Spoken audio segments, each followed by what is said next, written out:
तो हेलो बच्चों, आप सभी का अपने चैनल ब्राइट फ्यूचर क्लासेस पे बहुत बहुत स्वागत है। बच्चों, हमारा ऑकलस के अनुप्रयोग चल रहा था। तो ऑकलस के अनुप्रयोग में हम एक्सरसाइज 6.3 को सॉल्व कर रहे थे। तो ये एक्सरसाइज बहुत ही इम्पोर्टेंट है और आज की क्लास जो होने वाली है, जो भी क्वेश्चन होंगे बहुत ही इम्पोर्टेंट है, क्योंकि इनमें से इस तरह के जो क्वेश्चन होंगे वो एग्जाम में आपके जरूर पूछे जाते हैं। तो आप लोग क्लास को ध्यान से देखिएगा, कलम कापी आप लेके बैठिए और एक बार आप जो हम करवा रहे हैं उसको करिए। उसके बाद इस टाइप के जो भी आपको क्वेश्चन मिले, किसी भी बुक में मिले, उन सभी क्वेश्चनों को आप लोग सॉल्व किया करिए, क्योंकि आपको पता है कि जितनी प्रैक्टिस आपकी होगी मैथ में, कॉन्सेप्ट आपके दिमाग में उतना ही सेट होता जाएगा और आपकी मैथ धीरे धीरे इम्प्रूव होती जाएगी और वो फिर आपका भूलेगा नहीं। अगर एक बार हम पढ़ा रहे हैं, आप उसको देख लिए और खुद से सॉल्व नहीं किए, तब भी आपके दिमाग में उस तरह से कॉन्सेप्ट सेट नहीं होता है। इसलिए आप लोग देखिए, उसके बाद खुद से लगाने का प्रयास जरूर किया करिएगा। तो अगर आपको क्लास अच्छी लगती है तो आप अपने परिवार ब्राइट फ्यूचर क्लासेस को ज़्यादा से ज़्यादा बड़ा कीजिए। के लिए आपको वीडियो को शेयर करिए, लाइक करिए और कमेंट जरूर किया करिए। तो आइए हम क्लास को स्टार्ट करते हैं। तो देखिए, आज हम क्वेश्चन नंबर 6 से सॉल्व करेंगे। तो देखिए कैसा है। यदि लाभ फलन px बराबर 41 minus 72x minus 18x square से प्रदत्त है तो किसी कंपनी द्वारा अर्जित उच्चतम लाभ ज्ञात कीजिए। भले ही यहाँ पे कंपनी द्वारा अर्जित लाभ की बात किया है, लेकिन आपको देखना है कि उच्चतम मान आपको यहाँ पे प्राप्त करना है। उच्चतम या न्यूनतम मान प्राप्त करने के लिए आपको क्या करना है, जो फंक्शन दिया हुआ है इसका आपको 2 बार सबसे पहले अवकलन कर लेना है। तो आइए यहाँ पे इसको हम देखते हैं। तो px is equal to 41 minus 72x minus 18x square, इसका कर लीजिए अवकलन। तो p डैश x बराबर कांस्टेंट का 0, 72x का 72, इसका हो गया 18 दूना 36x। एक बार और कर लीजिए, 72 का भी 0 हो गया और 36x का तो क्या हो गया, 36 हो गया। तो यहाँ पे एक बात और आपको ध्यान देना है, चलिए लिख दे रहे हैं। ये आ गया माइनस 36। तो ये 2 बार अवकलन कर लिए। अब इसके बाद आपको क्या करना है, वो पॉइंट निकालना है, क्रिटिकल पॉइंट निकालना है। उसके लिए हमको क्या करना है, जो पहला अवकलज है उसको 0 के इक्वल कर लेना है। तो यहाँ पे न्यूनतम की बात तो वैसे भी नहीं किया है, इसमें पहले ही बता दिया है कि उच्चतम लाभ। तो यहाँ पे हम लिखेंगे उच्चतम मान के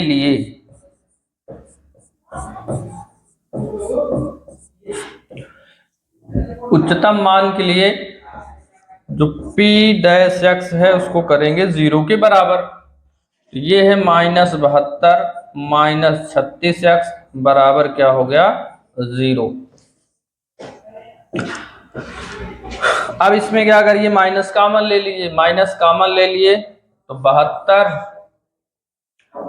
चाहे माइनस कॉमन ले लीजिए या सीधा सीधा आप इसको क्या करिए, पक्षांतरण कर लीजिए। माइनस 36x बराबर ये 72 दूसरी तरफ गया तो प्लस 72 हो गया। x बराबर 72 बटे में आ गया तो माइनस 36, x बराबर क्या आ गया, -2 आ गया। तो यहाँ पे जो x की वैल्यू है वो कितना आ गई, -2 आ गई।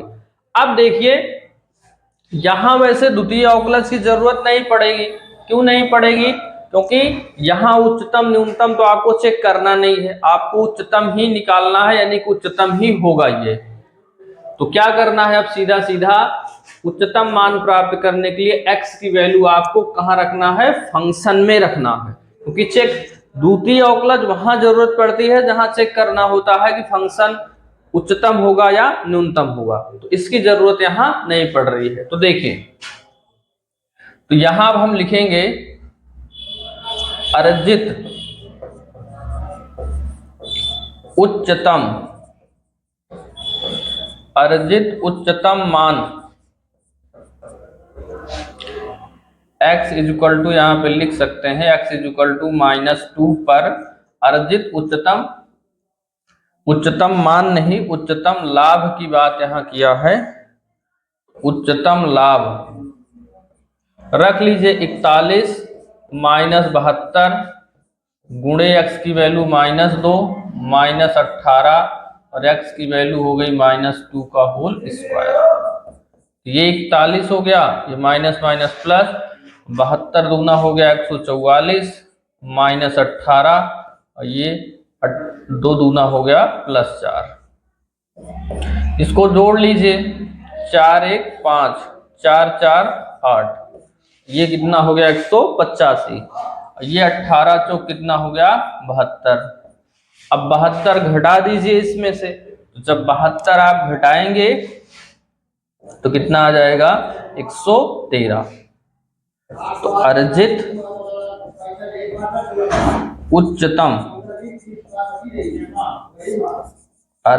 उच्चतम जो लाभ हमारा हुआ वो कितना हुआ 113 रुपया आया। इस क्वेश्चन को आप लोग इस तरह से सॉल्व करेंगे, तो आप लोग इस क्वेश्चन को नोट कर लीजिए। तो चलिए अब हम अगला क्वेश्चन देखते हैं। तो क्वेश्चन नंबर 7 काफी अच्छा क्वेश्चन है, भी देखिए कि अंतराल कह रहा है कि अंतराल, यहाँ पे पहले से ही अंतराल दे दिया, पर 3x की पावर 4 -8x³ + 12x² -48x + 25 के उच्चतम और न्यूनतम मान ज्ञात करना है। उच्चतम और न्यूनतम मान के लिए आपको क्या करना है, क्योंकि कई सारे जब पॉइंट होते हैं तो वहां पे आपको चेक करना नहीं होता द्वितीय अवकलन में, सिर्फ एक बार अवकलन आपको निकालना होता है। तो इसको हम px के बराबर मान लेंगे। तो 3x की पावर 4 -8x³ + 12x² -48x + 25। अब इसका कर लीजिए अवकलन।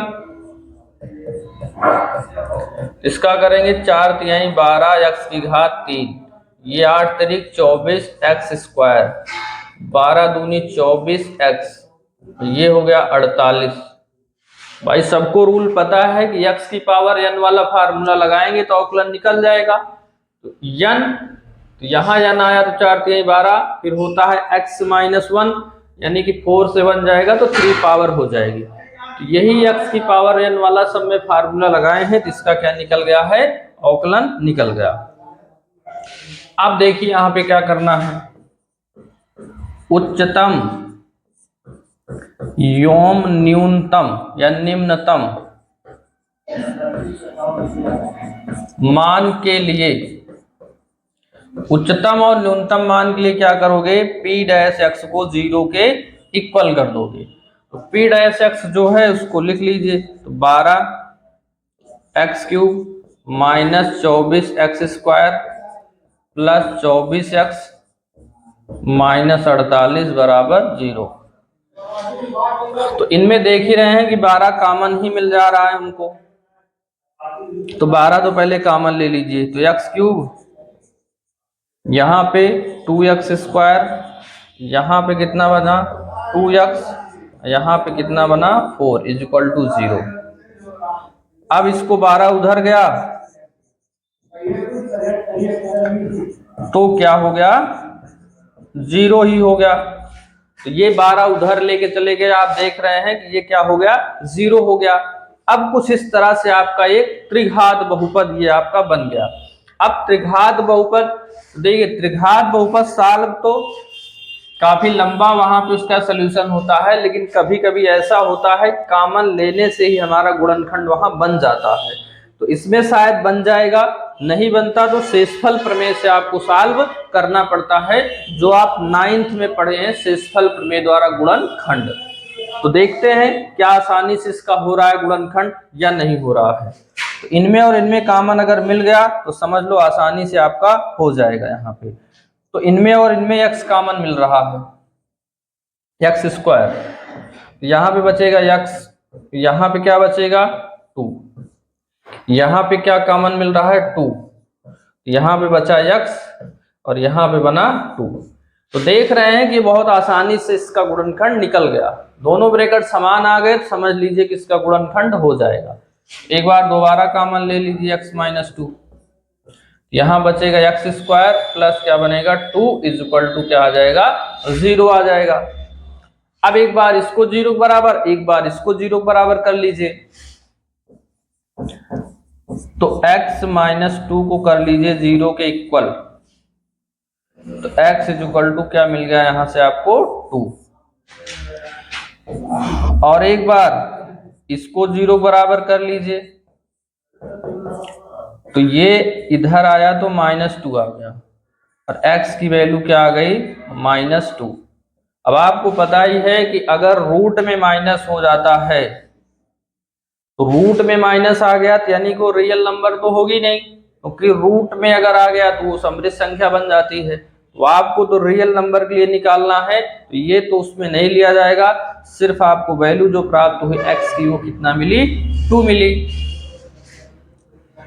तो यहाँ पे आप हम लिख दीजिए कि जो 2 है वो इन दोनों इंटरवल के बीच में ही आ रही है ये। तो अब टोटल 3 पॉइंट हमारे पास हो गए।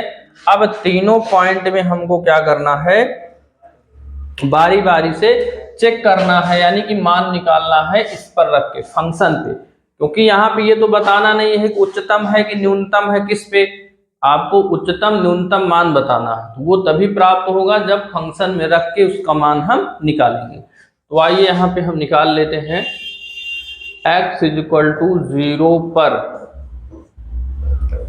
फलन का मान।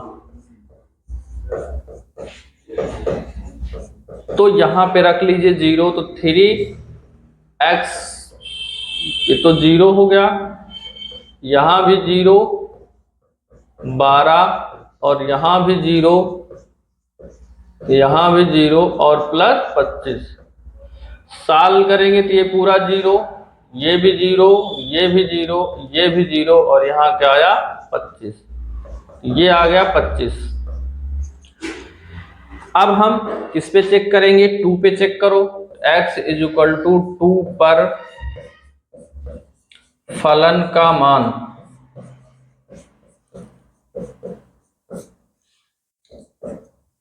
तो x की जगह पे 2, तो 2 की पावर 4 और यहां पर 8 है,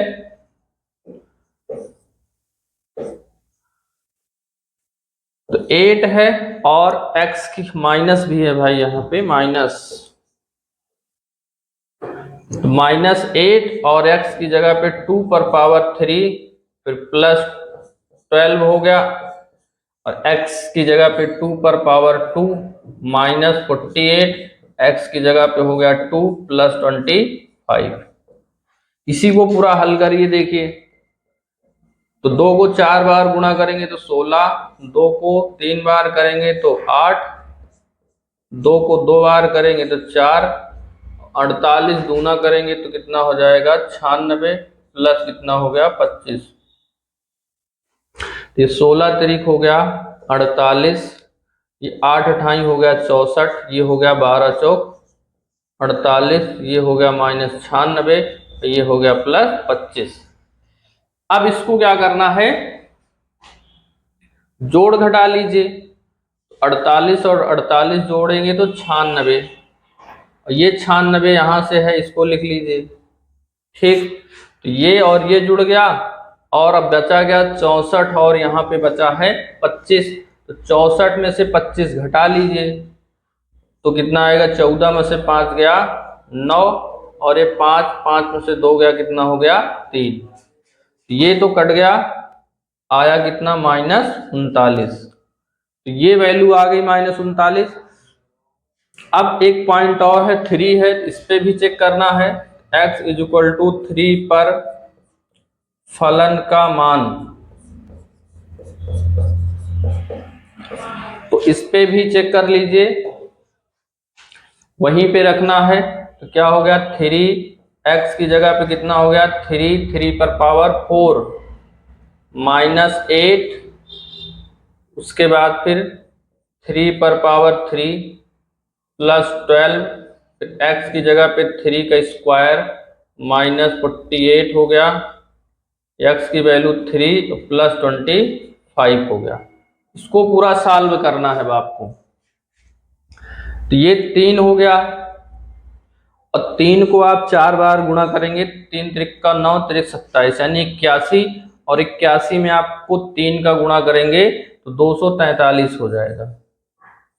ये देखिए 3 त्रिक का 9, त्रिक 27 हुआ, और 27 का 8 में गुणा कर देंगे तो 8 सते 56, 8 दूनी 16, और 16 5 कितना हो जाए 21, यानी कि -216 हो गया। प्लस ये 3 त्रिक का 9 और 12 9 हो गया 108 हो गया। ये 48 का 3 में करेंगे, 3 8 24, 3 चौक 12, 12 2 कितना हो गया 14 हो गया। ये कितना हो गया +25 हो गया। अब इसी को पूरा जोड़ घटा लेना है आपको। तो देखिए कौन कौन जुड़ जाएगा यहाँ पे, ये माइनस माइनस वाला जुड़ जाएगा, सारे प्लस प्लस वाले जुड़ जाएंगे। तो इसको तीनों को जोड़ लीजिए, इन दोनों को भी जोड़ लीजिए आपस में। 108 में 25 जोड़ेंगे तो 25 8 कितना हो जाएगा 33, 133 और 243, तो 243 और 133 जोड़ लीजिएगा। तो 3 3 6 हो गया, 4 3 7 हो गया, 2 1 3 हो गया, तो 300 कितना हो गया प्लस में 76 हो गया। इन दोनों को जोड़ लीजिए, तो 6 2 हो गया 8, 4 1 5 हो गया और 2 1 3 हो गया, तो 358 हो गया। अब इसको आप क्या करिए घटा लीजिए, तो 60 यानी कि 16 2 कितना हो गया 18 आ गया। ये तो ये आप देख सकते हैं कि तीनों की वैल्यू, क्योंकि कैलकुलेशन थोड़ा सा है यहाँ पे तो कर दिए पूरा, तीनों पर वैल्यू निकाले तो एक पे आया 25, एक पे आया 18 और एक पे आया -39। तो सबसे बड़ी वैल्यू हमारी 25 आई है और सबसे कम वैल्यू हमारी -39 आई है। तो आप आंसर कैसे लिखेंगे, चलिए यहीं पे इरेज करके थोड़ा सा हम लिख दे रहे हैं।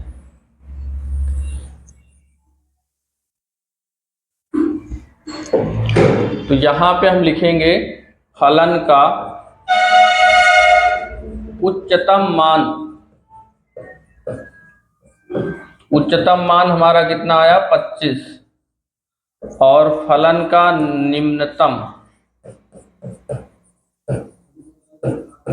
फलन का निम्नतम मान, तो निम्नतम मान हमारा देख सकते हैं कितना आया है -39। तो यही हमारा क्या आ गया आंसर आ गया। इस तरह से इस क्वेश्चन को आप लोग करेंगे, इसको भी आप लोग नोट कर लीजिए। तो चलिए यहाँ पे वैसे 16 होना चाहिए, घटाएंगे, बाकी सब ठीक है। तो चलिए तो आइए हम क्वेश्चन नंबर 8 देखते हैं। तो क्वेश्चन नंबर 8 में क्या है, अंतराल 0 से 2 पाई के किन बिंदुओं पर जो फलन आपका है 2x अपना उच्चतम मान प्राप्त करता है। तो सबसे पहले यहाँ हम क्या करेंगे, मान लेंगे, माना f(x) बराबर क्या हो जाएगा sin 2x, क्योंकि पहले से ही उच्चतम बोल दिया है तो चेक नहीं करना, तो सिर्फ एक बार आपको अवकलन कर लेना। sin 2x का क्या हो जाएगा cos 2x, और 2x का करेंगे तो 2 हो जाएगा। अब हम लिखेंगे महत्तम, महत्तम मान के लिए, महत्तम मान के लिए क्या हो जाएगा f' हो जाएगा 0 के इक्वल। तो 2 cos 2x बराबर हो गया 0, तो cos 2x बराबर कितना हो गया 0। अब यहां पे आपको ये देखना है, क्योंकि इस अंतराल के बीच में लेना है, तो किस किस वैल्यू पे जो cos है वो 0 देता है। तो अगर इसका हम महत्तम मान देखें यानी व्यापक हल, व्यापक हल जो होता है वो cos 2n + 1 π/2, इस पर हमेशा क्या वैल्यू देता है 0 देता है। अब बारी बारी से आपको क्या करना है चेक करना है। तो बारी बारी से चेक करने के लिए क्या करना पड़ेगा, n क्या होता है, n तो आपका इंटीजर होता है, पूर्णांक होता है, पूर्णांक प्लस लेना है क्योंकि मान हमेशा हमको प्लस में ही लाना है। तो x की वैल्यू हम x नहीं n की वैल्यू हम 0 1 2 3 4 इस तरह से रखेंगे जब तक इसके अंदर वैल्यू आ रही है। तो हम 0 रखते हैं, तो x इज इक्वल टू 0 रखने पर तो ये हो जाएगा cos 2x बराबर cos, यहां 0 रखेंगे तो क्या आ जाएगा 1 ही आएगा, यानी सीधा सीधा क्या आ गया पाई बाई 2 आ गया। इसको सॉल्व करेंगे तो पाई बाई 2, एक्स बराबर क्या आया पाई बाई 4 आया, और ये इसके बीच में वैल्यू आ रही है। अब इसी तरह x बराबर क्या रखेंगे 1 रखने पर, देखिए यहाँ पे पूरा विस्तार से आपको समझा रहे हैं, बाकी आप क्या कर सकते हैं डायरेक्ट भी इसकी वैल्यू कहीं रफ में हल करके लिख सकते हैं।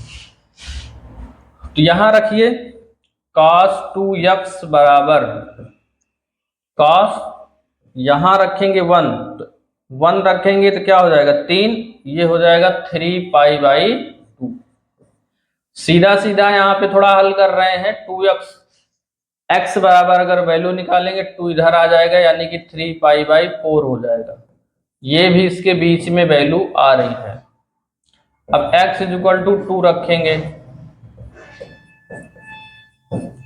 तो 2 रखेंगे फिर से यहीं पे, तो cos 2x बराबर cos, ये हो गया 2 दूना 4, 4 1 5, यानी कि 5 पाई बाई 2 आ गया। तो x की वैल्यू क्या आएगी 5 पाई बाई 4 आ जाएगी, जो कि इसी के बीच में वैल्यू आ रही है। अब x इज इक्वल टू 3 रख दीजिए, 3 रखने पर फिर से यही रखो, तो 2x बराबर cos, 3 दूना 6 1 7, यानी 7 पाई बाई 2, x की वैल्यू मिली 7 पाई बाई 4, ये 0 से कितना आ रही है 2 पाई आ रही है।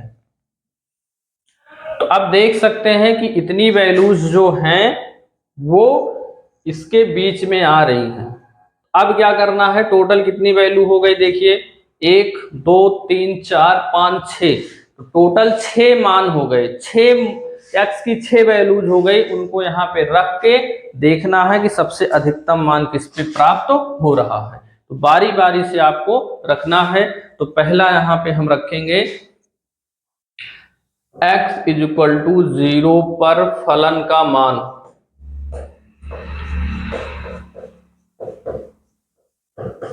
तो यहां रखो साइन, यहां 0 रखेंगे तो क्या आ जाएगा 0 आ जाएगा, और साइन 0 का मान क्या आ जाएगा 0 आ जाएगा। अब x is equal to pi by 4 पे चेक करो, पाई बाई 4 पर फलन का मान, फिर से रख लीजिए यहां साइन, यहां पाई बाई 4 रखेंगे तो क्या बन जाएगा देखिए 2 इंटू पाई बाई 4 ऐसे लिखेंगे, तो इसको काटेंगे तो क्या बन जाएगा साइन पाई बाई 2, और साइन पाई बाई 2 यानी 90, 90 का मान कितना हो जाएगा 1 हो जाएगा। अब x is equal to 3 pi by 4 पर फलन का मान, तो इस पे चेक करिए, तो फिर से रखिए साइन 2 और ये हो गया 3 पाई बाई 4, इसको काटेंगे तो क्या आ जाएगा साइन 3 पाई बाई 2 आ जाएगा। अब साइन 3 पाई बाई 2 का मान बताना है, तो देखिए कैसे बताएंगे, यहां पे रख लीजिए 180, ये 90, 270 है, तो 270 प्लस थीटा ऐसे कर लीजिए, साइन 270 प्लस थीटा यहाँ पे आ गया, तो इसमें चेंज होता है। अब ये देख सकते हैं किस चतुर्थांश में आ रहा है, 270 प्लस जो थीटा है वो चौथे में आएगा, और चौथे में साइन माइनस होता है और चेंज हो जाता है 270 में, यानी cos 0, और cos 0, 0 का मान 1 होता है, यानी कि -1 यहाँ पे वैल्यू मिल गई हमको। अब और जो वैल्यू है उस पे भी आपको चेक करना है। तो कौन सी वैल्यू भी आई है 5π/4, x इज इक्वल टू 5π/4 पर फलन का मान। तो डायरेक्ट यहाँ हम रख रहे हैं, यहीं पे देखिए। तो 5π/4 रखेंगे तो 2 से 2 कट जाएगा, तो क्या आ जाएगा sin 5π/2 आ जाएगा। sin π/2 फिर से वैल्यू निकालिए, तो ये इसको काटेंगे तो कितना आ जाएगा 90, 9 × 5 = 45, sin 450। और 450 को क्या लिख सकते हैं 360 + 90। पहले चतुर्थांश में है, चेंज नहीं होता 360 में, और पहले में सब प्लस होता है। तो sin 90 का मान कितना आ गया 1 आ गया। तो ये एक वैल्यू आ गई। अब चेक करिए इस पे, x इज इक्वल टू 7π/4 पर फलन का मान। तो इसमें भी क्या आ जाएगा, यहां पे रखना है तो 7π/2 आ जाएगा। अब इसका भी मान आप ज्ञात करिए। तो ये 90, 963 हो गया। 963 को क्या लिख सकते हैं 2 × 360 - 90। 720 से 90 घटाएंगे 630 ही आएगा। ये चतुर्थ में साइन माइनस होता है, तो साइन 90 यानी कि -1 इसकी वैल्यू आ गई। तो इस पे चेक हो गया। एक वैल्यू भी बची है ये वाली, x इज इक्वल टू 2π पर फलन का मान। तो यहां पे रखेंगे 2π, तो कितना हो जाएगा 4π, sin 4π। और 4π, तो 4π पे जो भी पाई के मल्टीपल में होते हैं वो क्या होते हैं 0 ही वैल्यू इसकी होती है। ये कितना हो गई 0 हो गई। तो अब आप देख सकते हैं कि 6 जो अलग अलग वैल्यूज आई थी उस पे किस पर सबसे ज्यादा मान प्राप्त हो रहा है। मान तो आपको पता है कि इसका जो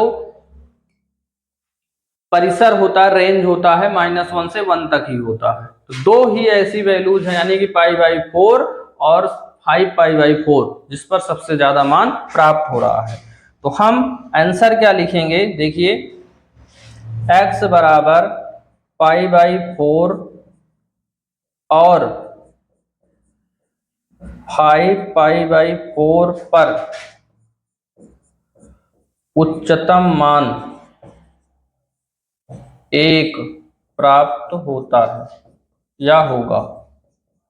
तो यही आपका क्या हो गया आंसर हो गया। इस क्वेश्चन को आप इस तरह से सॉल्व कर सकते हैं, तो आप लोग नोट कर लीजिए।